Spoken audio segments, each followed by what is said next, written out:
বিশ্ব রাজনীতিতে বড় এক পরিবর্তনের ইঙ্গিত। ইউনাইটেড স্টেটস কি ধীরে ধীরে তার ঐতিহ্যগত প্রভাব হারাচ্ছে ইউরোপের উপর?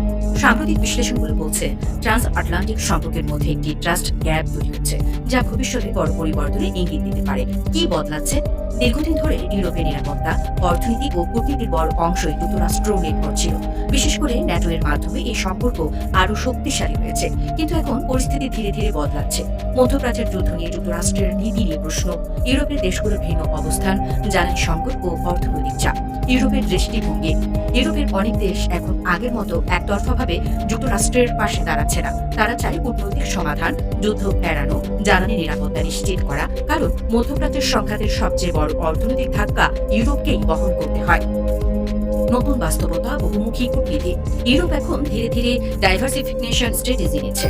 জ্বালানির জন্য বিকল্প উৎস খোঁজা, নতুন বাণিজ্যিক অংশীদার তৈরি, স্বাধীন কূটনৈতিক অবস্থান গড়ে তোলা। এর ফলে যুক্তরাষ্ট্রের উপর একক নির্ভরতা কমছে। বিশ্লেষণ, ট্রাস্ট গ্যাপ অ্যান্ড পলিসি ডিফারেন্সের মধ্যপ্রাচ্যের ইস্যুতে যুক্তরাষ্ট্রের কঠোর অবস্থান ইউরোপে অনেক দেশের সঙ্গে মিলছে না, ফলে আস্থার জায়গায় ভারত তৈরি হচ্ছে।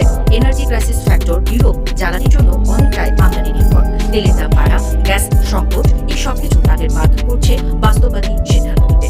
রাজনৈতিক আগে জ্বালানি নিরাপত্তা, স্ট্র্যাটেজিক অটোনমি রাইজ। ইউরোপ এখন স্ট্র্যাটেজিক অটোনমির দিকে যাচ্ছে, অর্থাৎ যুক্তরাষ্ট্রের বাইরে নিজস্ব সিদ্ধান্ত নেওয়ার ক্ষমতা। এটি দীর্ঘমেয়াদে বড় পরিবর্তন হতে পারে। কম্পিটিটিভ পাওয়ার্স ইনফ্লুয়েন্স, এই পরিস্থিতিতে অন্যান্য শক্তিধর দেশ চায়না, রাশিয়া ইউরোপে নিজেদের প্রভাব বাড়ানোর সুযোগ পাচ্ছে। ন্যাটো ডাইনামিক্স আন্ডার প্রেশার, ন্যাটোর ভেতরেও মতপার্থক্য বাড়ছে। সবাই একমত নয়, সিদ্ধান্ত গ্রহণ জটিল হচ্ছে। সামনে কি হতে পারে?